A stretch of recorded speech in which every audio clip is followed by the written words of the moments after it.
le beau-frère de Mohamed Merah condamné à 9 ans de prison pour avoir fait le djihad en Syrie. Terrorisme. 6 hommes, dont le beau-frère de Mohamed Merah, ont été condamnés vendredi à Paris à des peines allant de 2 ans ferme à 15 ans d'emprisonnement pour être partis en Syrie en 2014 aux côtés de figures du djihadisme français et de proches du tueur au scooter.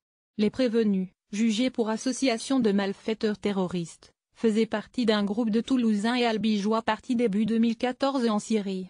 Le tribunal correctionnel a notamment condamné Imad Jebali, soupçonné d'être l'un des leaders des Toulousains et en récidive, à 15 ans de prison, et Abdelwahed El-Baghdadi, époux de Souad Merah, à 9 années d'emprisonnement. Le parquet avait demandé des peines allant de 5 à 15 ans. Ces revenants n'y avoir combattu pour le compte de l'organisation État islamique en Syrie.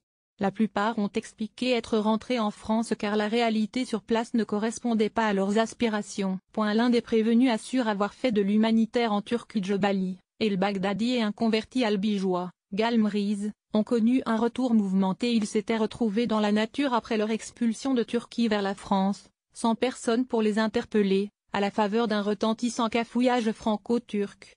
Ils s'étaient rendus dans la foulée. Galmriz, qui a concédé avoir monté la garde pour les, a été condamné à 8 ans d'emprisonnement, assorti d'une période de sûreté des 2/3 comme pour ses 2 comparses. Les 3 autres prévenus avaient été interpellés plus classiquement, après leur retour. Noureddin Othmani, qui assure avoir fait de l'humanitaire en Turquie, a été condamné à 9 années d'emprisonnement. Et 2 jeunes hommes, qui comparaissaient libres et ont dit avoir été traumatisés par les exactions en Syrie, ont été condamnés à 5 ans dont 3 avec sursis, une peine aménageable. Selon le procureur, les prévenus ne pouvaient bénéficier de l'excuse de naïveté et invoquer un séjour mystico-humanitaire, au vu des cercles dans lesquels ils gravitaient dans le sud-ouest. Un lien avec d'autres filières djihadistes. Et Jebali et El-Baghdadi appartenaient au groupe de Toulouse, une émanation selon l'accusation d'une précédente filière djihadiste dite d'Artiga, un village de l'Ariège vers l'Irak pendant la guerre, dossier dans lequel le même Jebali a été condamné en 2009. On retrouvait dans ce groupe de Toulouse le demi-frère par alliance de Mohamed Merah, Sabri Essid, lui aussi condamné dans le dossier Artiga.